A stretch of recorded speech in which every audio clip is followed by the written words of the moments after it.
De regreso con todos ustedes, acá al informativo, rápidamente me dice, William, los gobernantes se miden cuando llega la fecha que fije el CNE, no cuando la oposición quiera, sí, pero, y la Constitución nos dijo que las elecciones de gobernador son cada 4 años y están vencidas. Pregunto yo, ¿no?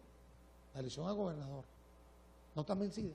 El CNE no tuvo que haber dado un cronograma que ofreció el año pasado. Eso no es manipulación. Manipulador es Tibisay, que lo dijo el año pasado. Lleva un cronograma electoral, ahora sale con un cronograma de constituyente. Por Dios, chico, ubícate. Dice acá. Bueno, esos son los líderes opositores que tú entrevistas todos los días. Aquí está un opositor que yo entrevisto todos los días. Seguro. Mejor prueba que esta no tengo. Ese que está sentado allí, aparte del actual que nadie le gana, ha sido el peor alcalde de Cumaná. Así dice. Las bombas lacrimógenas se saben que son tóxicas, pero no son para dispensar o van a dejar que hagan lo que les dé la gana. Claro que son tóxicas. Bombas por ese... Bueno, no puedo leer lo que me pusieron. Entonces, no entiendo. Qué lamentable lo que sucede. Autoridades atacan a manifestantes pacíficos con la única finalidad de llevarse los detenidos. Buen día, que seguimos insistiendo en los de Cable Brasil. Tarifa nueva, Rafael e hijo. La panadería Sofía, que está en Barrio Bolívar, solo venden canilla a los bachaqueros. De las personas de la comunidad, nada. Lo manda Juan Gómez. Carlos Acevedo y Pablo Guesábar llevaban que maten a esos muchachos, y ellos se enculillaron y como se encontraron acorralados se metieron en casa de Barrio Sucre. Estuvieron a punto de quemar la banca, Carlos Acevedo y Pablo Guesábar, y saquear la mansión del PAN. Y allí salimos nosotros con nuestro pueblo a evitar que eso sucediera porque querían quemar la ciudad, estos dos ciudadanos que escriben acá. Señor Bracamonte, todos los días veo su programa y me sumo a las tantas personas que nos sentimos robados. ¿Dónde está Robert Alcalá, Freddy Guzmán, Pablo Guesábar? No han aparecido para saber el paradero de los detenidos. Todavía están durmiendo. Bueno, lo estoy diciendo de temprano, ¿no? En Cantarana Francisco Martínez no viene el aseo, hace un mes nos están quemando la basura. Yo pasé por lo que se llama el Guapo, todo eso. Y como el aseo no existe, la recolección de basura no existe, porque no existe una autoridad municipal, qué triste, ¿no? Cuando estaba Milke Pino ahí iba. De Milke pueden hablar lo que sea, hermano, pero Milke recogía la basura.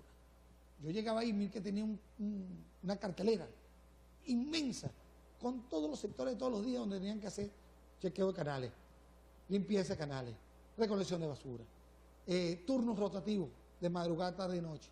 Milke era un trabajador. Salió Milke, salió Pelirrojo, no porque está aquí Pelirrojo. Salió Milke, mire hermano, el director de Alianza llega a las 11 de la mañana a trabajar porque duerme mucho.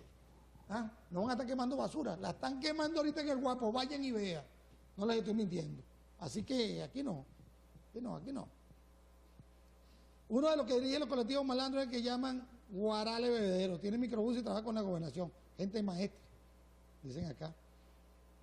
Vamos a leer 2 mensajitos más. Gracias, hermano. Voy para allá, Wilfredo de Brasil. ¿Por qué el encapuchado de Agua y los constitucionalistas del gobierno hablan de que esta constituyente no es original como la primera? El presidente puede realizarla y dirigirla como él lo desee. Dice acá, sin luz parte de Cumaná. Bueno, anoche pasamos toda la noche sin luz. Toda la noche sin luz. Qué lamentable lo que sucede. Autoridades atacan a manifestantes pacíficos y se los llevan presos. Por eso los llevan para Puente Ayala. Hoy no te veré, no hay señal, no hay luz. Me ponen por acá. Y con ellos ya, 7:30 de la mañana, vamos a darle la bienvenida a Rafael Acuña, alcalde de la ciudad. Por acá ponen, bueno, muchas cosas. Pero vamos a comenzar, antes de hablar de constituyente, de esta represión. ¿Hay represión o no hay represión, Rafael? Muy buenos días. Bueno, muy buenos días a ti, Bracamonte, a todo el equipo que te acompaña en tu programa Informativo 21. Y bueno, muy buenos días a todo el público que nos está viendo a través de la cámara de este importante programa de nuestra ciudad. Mira, sí, efectivamente, eso no se puede negar, pues. Yo creo que las imágenes que están en todas las redes sociales y en distintos medios de comunicación hablan por sí solas, ¿no? Yo creo que hay un exceso tanto en el acto de disolución de manifestaciones como de igual manera hay un exceso en la violación del procedimiento que siempre nosotros cuando estuvimos en la universidad lo criticábamos. O sea, lo criticamos. ¿Por qué me van a meter a mí preso por yo reclamar tal cosa, no? Y no, eso va en contra de nosotros y tú vas preso, pues. Y allí se violaba un procedimiento, porque la Constitución dice que para uno ir preso, primero se le tiene que demostrar el delito. Y las veces que fuimos presos nos sacaban precisamente porque no había un procedimiento acorde. Y no había un no durábamos delito. 3, 4 días presos. Exacto. Y bastante presos nos llevaron. Y entonces, bueno, aquí si no hay una acusación formal, no hay un delito. O sea, ¿cómo te vas a llevar un preso a un estudiante y sin ningún procedimiento alguno lo vas a mandar para Puente Ayala, Tocorón, Ramo Verde, etcétera, etcétera, ¿no? Yo creo que son excesos que se están cometiendo que de alguna manera hay que paralizarlos, ¿no? Es una verdad, Rafael, es una verdad que hay grupos civiles amparados por la Guardia Nacional para la disolución de esta protesta, que se le escapa de la mano a la MUN, lo dije. Sí, efectivamente, eso está a la vista, ¿no? Eso no hay que denunciarlo mucho, ¿no? Y yo creo que es una acción bien errada, ¿no? Porque aquí pareciera que lo que se está buscando, y digo de los dos sectores, ¿no? Porque indudablemente también hay sectores de la oposición que también han cometido excesos. O sea, son radicales. Ir y quemar un liceo, como pasó creo que en Valencia, es un exceso. Ir y quemar un CDI, ¿verdad?, es un exceso. O sea, lo que hicieron en el hospital materno-infantil indudablemente es un exceso, ¿no? Pero nos estamos enfrentando nosotros, civil contra civil. Sí, efectivamente. Entonces, yo creo que se está buscando más bien la forma de resolver el conflicto que hay en Venezuela a través de una guerra civil.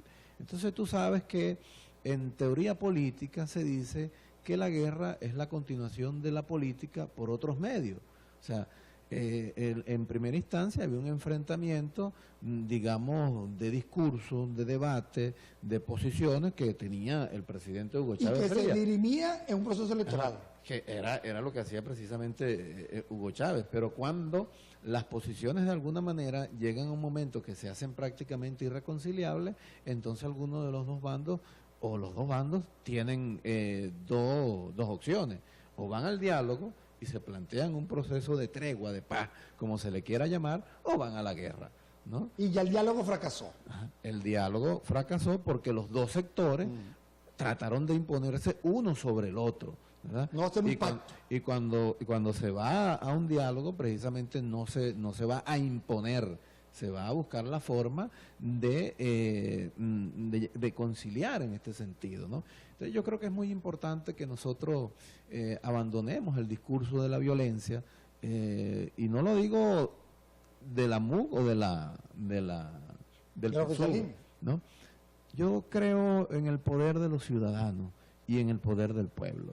O sea, yo creo que nosotros como ciudadanos tenemos que recriminar la violencia, venga de donde venga, ¿verdad? Y por supuesto, todavía está vigente la Constitución, nosotros tenemos que respetar esta Constitución aprobada por el pueblo. Primero, aprobada la convocatoria para hacer la constituyente, y después, aprobada la Constitución en referéndum aprobatorio que se hizo en el año 99. 99, ahí participamos activamente.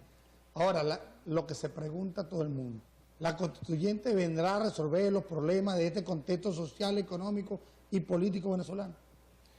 Mira, indudablemente que en la coyuntura que estamos actualmente viviendo, ¿no?, en la coyuntura política, porque pudieran haber momentos en que un proceso constituyente resuelve algunos problemas que tiene la sociedad. Chávez cambió el modelo del Estado venezolano con esa constituyente. Con esa constitución. ¿Tú vas a volver a cambiar el modelo que se cambió en el 99? Esa es la gran pregunta. Bueno, pero ve, es parte, eso debe ser parte de un proceso y tiene que entenderse así, ¿no? Yo creo que la explicación clásica está en Francia. Claro, Venezuela también tiene una explicación clásica, porque normalmente cuando sectores de la sociedad empiezan a encontrarse y tienen objetivos y fines comunes y empiezan a luchar por ellos, como lo fue la burguesía naciente de Francia, al final terminan en un proceso constituyente que es el pacto. Pues había un pacto en Francia, el absolutismo monárquico fue echado a un lado porque ya no tenía cabida dentro de una sociedad moderna, y las burguesías hacen un pacto precisamente para ellos mantener la paz y poder tener una sociedad donde pudieran desplegar con toda fuerza sus fuerzas productivas, etcétera, etcétera. Hicieron la Revolución Francesa, se dieron una constitución, bueno, ahorita van por, creo que la sexta, ¿no? La sexta constitución. Ahora tenemos 28.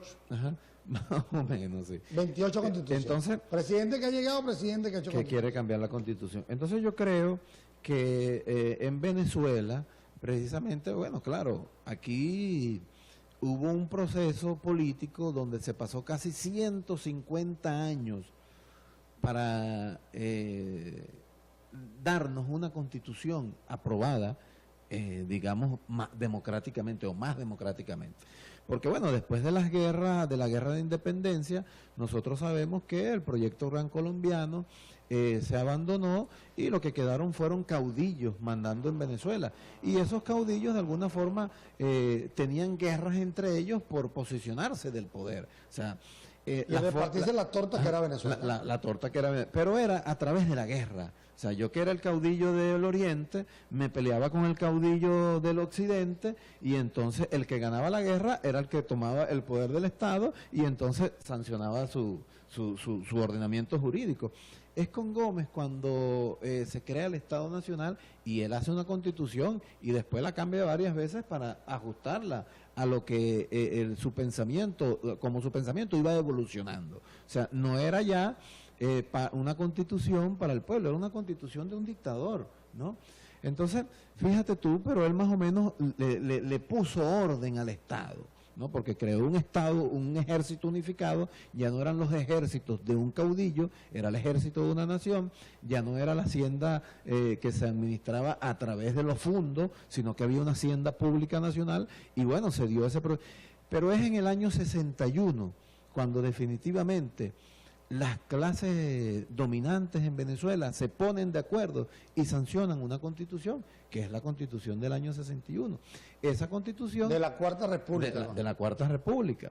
¿Ve? Fue un pacto pues entre Acción Democrática, COPEI, los sectores industriales que estaban naciendo, los sectores terratenientes, etcétera, etcétera, hicieron un pacto. Ahí no había tirapiedra, ¿viste? ¿Ah? En ese pacto no había tirapiedra. Los tirapiedras más bien los excluyeron. Así se tuvieron que ir a la montaña. Se tuvieron que ir a la montaña. Ahí está Cantaura, ahí están los casos que nosotros conocemos. De ese pacto fue excluido ese sector, ¿no? Fue excluido. Era un pacto de la burguesía, ¿no? Entonces, bueno, digamos que ese pacto se agota, yo quiero que se escuche bien esta palabra, en los años 80, con la crisis que hubo de la deuda externa, etcétera, etcétera, y la crisis del modelo político-económico, o sea, la Constitución dejó de cumplirse. Venezuela cayó en un estado prácticamente de un 80% de pobreza, etcétera, etcétera, y se agotó el modelo, ¿no? Y es cuando surge Chávez, producto de una coyuntura, y dice que esos sectores, que tú me estás diciendo que fueron excluidos, que efectivamente fue así, entonces plantea que hay que incluirlo en el nuevo pacto social, ¿verdad? O sea, hubo una transformación del Estado, no solo fue desde el punto de vista de redacción de una constitución, sino que en la realidad ese sector que había sido excluido se incluyó. ¿Y cómo se incluyó? Bueno, en la redacción de la nueva constitución se creó la democracia participativa y protagónica, donde se consideraba que todos los sectores tenían que participar. Pero escucha, pero eso que excluyeron, que después lo incluyeron, hoy son gobiernos. Y hoy están los que fueron excluidos, excluyendo. ¿Qué pasa? Porque hubo, mira, ve, en ese proceso de constitución de más de 150 años, por supuesto, un sector que acumuló riquezas, ¿no? Y se hicieron pues los dueños, porque es indudable que la economía venezolana es una economía de monopolios, que se la repartieron un grupo de familias, amparado en una constitución, ¿no? Del año 61 en ese caso, y de un ordenamiento jurídico. Digamos que después de la muerte de Chávez, dentro del partido y dentro del Estado son desplazados esos sectores que de alguna manera venían clamando por una democracia participativa y protagónica, y se toma el Estado para iniciar un proceso de acumulación originaria. O sea, diciéndolo vulgarmente, porque es un concepto un poco enredado desde el punto de vista... Originaria de capital. De capital, exacto. Volvimos a la estricta historia de que tenemos una masa burguesa dirigiendo, pero en este caso... boliburgués. La acumulación originaria precisamente es de capital, porque Claro. por eso al sistema se le llama capitalismo, porque acumula. En este caso ellos tienen un proceso de acumulación originaria y después tienen un proceso de acumulación para la centralización y concentración de capitales, que ahorita en este momento el mundo está viviendo esa situación. Y Venezuela no escapa a ello. Y no escapa a ellos, exactamente. Porque todos los sectores básicos están centralizados y militarizados. Entonces, fíjate tú, se empieza ese proceso de acumulación originaria y cómo lo están llevando adelante, que es lo triste de esta historia. O sea, lo llevan adelante, uno, a través de... o sea, porque el dólar está, según el Estado venezolano, te lo dan a ti en 10 bolívares por cada dólar, Bracamonte. Entonces, si tú eres de los empresarios que van a ser beneficiados para que inicien su proceso de acumulación originaria, con 10 millones de bolívares, tú compras $1 millón. O sea, tú vendes, qué sé yo, una computadora y compras $1 millón. O sea, $1 millón, que no son cualquier cosa. No. Con $1 millón te Vives compras... toda tu vida en Estados Unidos. Ajá, y te compras 5 Ferrari, por ejemplo, Sí. ¿no? Entonces, tú como empresario tienes eso, pero el dólar realmente cuesta, ya el dólar implícito, según la cuenta del Banco Central de Venezuela, ya va por más de 1.500 bolívares, el dólar implícito. Que tampoco es para nosotros. Que tampoco es para nosotros. El de nosotros Y, está por encima de los 5.000. de los 5, ayer lo vi, estaba en 5.100. Así mismo. ¿no? Entonces, hay una diferencia entre los 10 bolívares, ¿no? Y los 1.500 que alguien la pone, ¿no? Porque en la economía alguien agrega valor, ¿no? ¿Quién está poniendo eso? Bueno, eso lo está poniendo todos los que trabajan en Venezuela. Y cuando digo todos los que trabajan en Venezuela, es todos los que agregan valor. O sea, una ama de casa genera valor agregado. O sea, todos los que trabajan en Venezuela, de alguna manera, se les expropia su trabajo. ¿Cómo se les expropia? A través de la inflación. Porque la inflación es un mecanismo de cobro de impuestos oculto. ¿Y cómo se genera esta inflación? A través de la impresión de billetes, ¿verdad? Por encima de la economía. O sea, si la economía tiene un valor de 1.000 bolívares, ¿no? Que hay en empresas, que hay en industria, que hay en productos, y tú imprimes 10.000 millones de bolívares, por supuesto que los precios se van a ir para arriba. Es lo que llaman billete ¿no? inorgánico. El porque billete de 500, y con esto, usted no se come una empanada ahorita. Ajá. Entonces, No se come una empanada, y es un billete de 500. entonces, ¿cuál es el objeto de la inflación? Que tú toda tu renta la gastes. O sea, todo lo que percibes como salario lo gastes integralmente. Y quede ¿no? endeudado. Y bueno, mucho más allá. Mucho más allá. Por ahí hay un mecanismo. El otro mecanismo es el cobro de impuestos, que por eso fue que llevaron la unidad tributaria este año, casi que la duplicaron, ¿no? Y está la renta petrolera. La renta petrolera en el gobierno de Chávez fue utilizada para salud, para educación, etcétera, etcétera, y ahorita se utiliza prácticamente es para financiar a esa nueva burguesía que está en proceso de acumulación originaria, para que compre productos y venderlos en las Tú cajas sabes que de está crack. pagando IVA por los productos importados de primera necesidad, ¿no? Está pagando IVA por el arroz, por el aceite, por la mantequilla, que si fuera producción nacional estuvieran exentos de IVA. Pero como son importados, los compras dolarizados y con IVA. Porque alguien tiene que poner ese subsidio. O sea, estamos pagando los venezolanos por cada dólar casi 1.500 bolívares por cada dólar. O sea, aquí a esos empresarios se les está regalando la divisa, se les está regalando. Con razón van ¿no? a Miraflores, toditos enfrusados, aplaudidos a Nicolás Maduro. No van a ir a aplaudir. Entonces, si le están dando ese regalo en dólares millonarios que están haciendo. Entonces, fíjate tú, eso es un proceso de saqueo. Ahora, esa Debe renta denominarse así. es así. O sea, teóricamente, cuando uno analiza un proceso de saqueo, ¿de saqueo de qué? De las riquezas del pueblo De las arcas venezolano. del tesoro ¿Cuáles venezolano? son las riquezas? No, pero no nada más las arcas del tesoro venezolano, sino de las riquezas de toda Venezuela, porque todo lo que produce un venezolano es parte de la riqueza del pueblo Parte de venezolano. O sea, el que va a una escuela a dar clases, el maestro que va a una escuela a dar clases, está generando valor agregado. ¿Por qué? Bueno, porque está formando a un ciudadano que después va a ir a trabajar y va a generar un producto. O sea, te va a convertir un pedazo de madera, lo va a convertir en una silla. Y ese es parte del proceso, ¿no? Entonces, en ese proceso se quebró toda la industria nacional, ¿no? porque esa burguesía que está apoyada por Nicolás Maduro, entonces es una burguesía que quebró el aparato productivo venezolano para poder justificar la mayor cantidad de dólares porque hay que abastecer al país de alimentación. Hay que darle carne, hay que darle medicina, etcétera, etcétera. Pero esa renta cae, producto de la caída de los precios del petróleo, que es una jugada de los Estados Unidos de Norteamérica, no porque quieren joder al mundo, no, es porque, bueno, ellos necesitan bajar costes de producción y es una guerra económica que efectivamente hay, pero nosotros tenemos que buscar los mecanismos para que eso no nos afecte de forma negativa. Teníamos que buscar los mecanismos para que eso nosotros pudiéramos enfrentarlo. Bueno, ¿cuáles eran los mecanismos? Que parte de la renta que entró a Venezuela por más de 100 bolívares cuando el precio del petróleo estaba así, había que crear fondos que de alguna manera nos permitieran enfrentar la crisis cuando el precio del petróleo cae, porque ya históricamente está demostrado que los fondos, que el petróleo sube y baja, no tiene un precio estándar, de tal manera nunca ha tenido homogeneidad en el precio.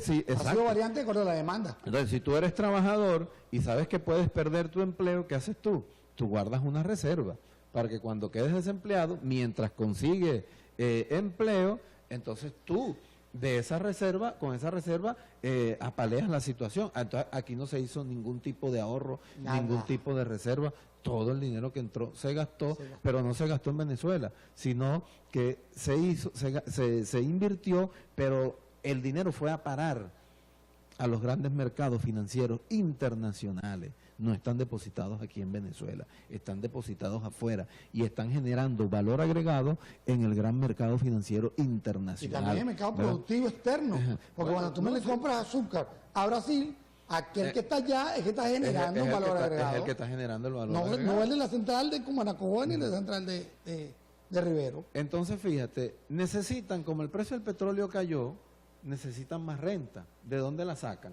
No puede ser Venezuela, porque si impulsan el aparato productivo en Venezuela, entonces ya no justificarían tanta cantidad de dólares para la importación. Entonces tenían que entregar el arco minero del Orinoco, ¿verdad?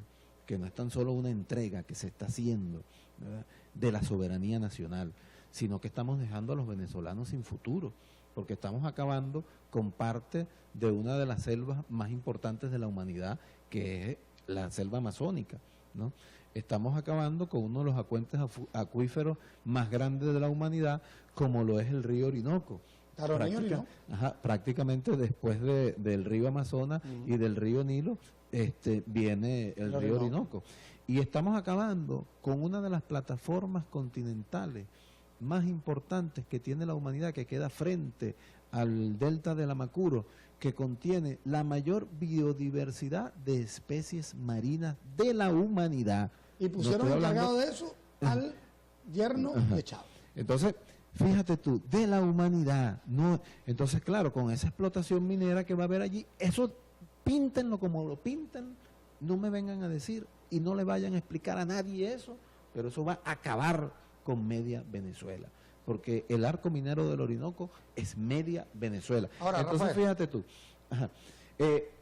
acabando con todo eso, pero si nosotros tenemos la mayor biodiversidad y los científicos a nivel mundial, producto del calentamiento global, han dicho que la plataforma continental del Océano Atlántico que queda frente a Venezuela debe ser preservada porque para el futuro, producto del calentamiento global, ¿verdad?, la alimentación que proviene de la tierra está en peligro. ¿Por qué? Bueno, porque pueden haber sequías que acaben con las cosechas, que acaben con los animales, etcétera, etcétera, y pueden haber periodos de lluvia muy prolongados que de igual manera haga eso. Ahora, si nosotros empezamos a ir hacia una alimentación que esté en el mar, que es mucho más, digamos, hasta sustentable, porque no hay que echarle químicos, pesticidas, ni nada de eso, no está expuesta al calentamiento global, porque no va a haber huracanes que las arrasen, no va a haber sequía, no va a haber nada.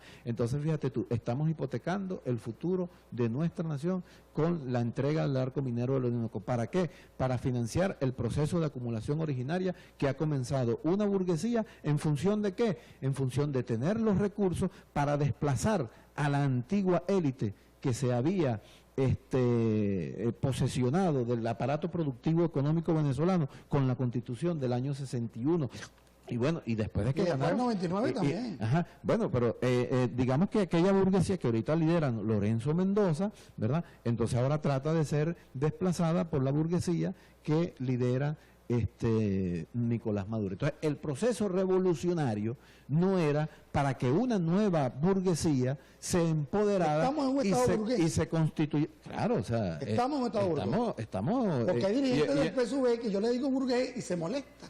Pero ¿cómo no hace burgués si viven en el Benetur, camioneta último modelo, tienen guardaespaldas, chofer, los hijos estudian en el San Lázaro? Esas no son las características de un burgués aquí en Cumanacha. Bueno, es más de un clase media, ¿no? Porque la burguesía ya es otra... Un poco más allá. Sí, es otro nivel, sí, ya tiene otra... Pero bueno, no, el Estado venezolano debe de garantizarte una vida de felicidad. Claro. Eso está en la Constitución, o sea, que tú puedas tener recreación, que tú puedas tener salud, puedas tener educación, puedas tener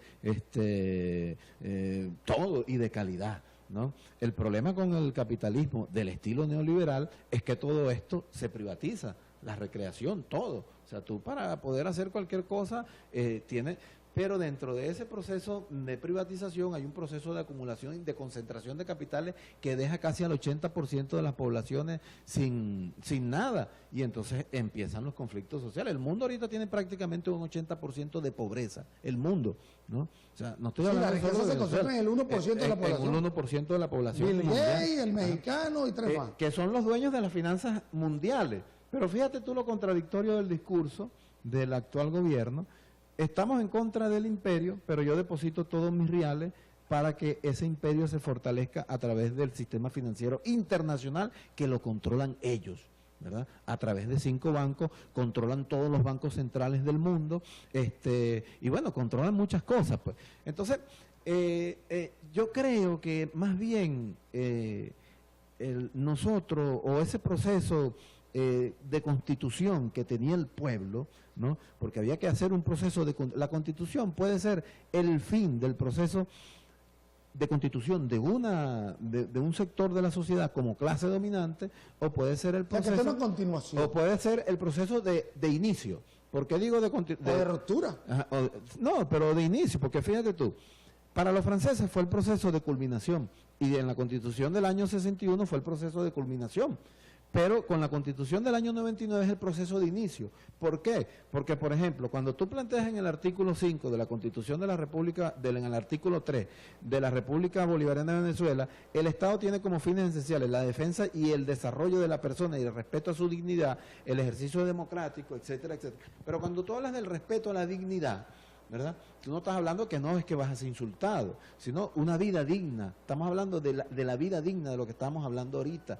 Entonces, cuando tú no garantizas la vida digna, que no se estaba garantizando con la Constitución del año 61, entonces eso se convierte en una plataforma de lucha. O sea, para nosotros los venezolanos, la consecución de una vida digna es un proceso de lucha. Entonces nosotros teníamos que empezar un proceso de lucha que no excluyera a nadie y que le garantizara la organización social que tenía que darse la sociedad venezolana, que respetara precisamente la defensa de la persona y el respeto a su dignidad. ¿Cuál es el respeto de tu dignidad, de tu vida digna? Bueno, salud, educación, etcétera, etcétera. Entonces, todo el respeto a la vida digna que tenía el venezolano lo echaron por la borda. ¿Para qué? Para financiar a un pequeño grupo que no pasa de 200 empresarios que están usufructuando todas las riquezas del pueblo venezolano. Y nos tienen como nos tienen. Y mira, yo estoy tratando de ser científico y objetivo. Sí, pero por acá, evidentemente, dicen, no sé qué hace Pelirrojo, fue uno de los mayores corruptos del Estado, dice, ha sido invitado el alcalde Pelirrojo por Edwin Rojas a intervenir y participar en el gobierno sucrense. También pregunta al invitado si se reúne actualmente con la directiva del PSV. Por acá también pone, Pelirrojo debe estar fuera del PSU, te brincaste en la talanquera. También pone, es sinónimo de ineficiencia y corrupción. Por acá también, saludos, tu pana Figueroa, en sintonía. Tu invitado debería estar tras la reja. Buenos días, tú como alcalde comunal no hiciste nada. También eres un burgués, vivías en Puerto La Cruz. En el sector del Peñón siempre llega la bolsa de clay, cuesta 10.000 bolívares, dice acá. Un saludo también para allá de parte de Fernando Chirino, para adelante, Pelirrojo. Mire, Mercado de los Chamas no quiere vender una mayonesa sola, tienes que llevarte un poco de sardina. Aquí hay que parar a esos muchachos. Y al rojo, que no se vista, que no va. Así que deja, está tirando golpes, Rafael. La misma Catalina Semó que dice cada vez que le te entrevistan. ¿Dónde está David Desastre? El alcalde invisible. Esa no me la sabía, David Desastre. Ahora el señor Pelirrojo es un corderito. Cuando era alcalde era un lobo. Dice acá, seguimos rápidamente, que nos quedan 2 minutos. Buenos días, mi salud y respeto. Soy un seguidor de ese programa. Pero le diría, a diferencia, hay un entrevistado y el alcalde que tenemos. Son 2 personas que durante su mandato nunca estuvieron en Cumaná, Pelirrojo en Puerto La Cruz, y este no se sabe dónde vive. La gente fue trasladada a William, a Puerto Sucre. Sobre la guerra civil, los bandos están armados y aquí todos saben de dónde vienen los tiros, de lado y lado. Dice la fiscal general de la República que no hay que enjuiciar a ninguno que se agarre. Bracamonte, Rafael Acuña se le acabó la plata, que anda hablando paja al gobierno. Por acá están poniendo y terminamos. Dejó huella de buena gestión en la alcaldía, con él no se pasó hambre. Recordamos la Feria Solidaria. Es de todo. Bueno, mira, a ver, si que uno fue corrupto. Bueno, ¿por qué no estoy preso, pues? ¿Por qué no me meten preso si soy un corrupto? Que yo vivía en lechería. Mira, yo le dije una vez, y lo dije por un programa de radio y de televisión, si yo vivía en Puerto La Cruz en lechería, la mayoría de las urbanizaciones en lechería tienen cámaras de circuito cerrado. Bueno, que vayan a pedir las grabaciones a ver si en alguna grabación salgo yo, ¿verdad? De alguna de esas, de alguna de esas.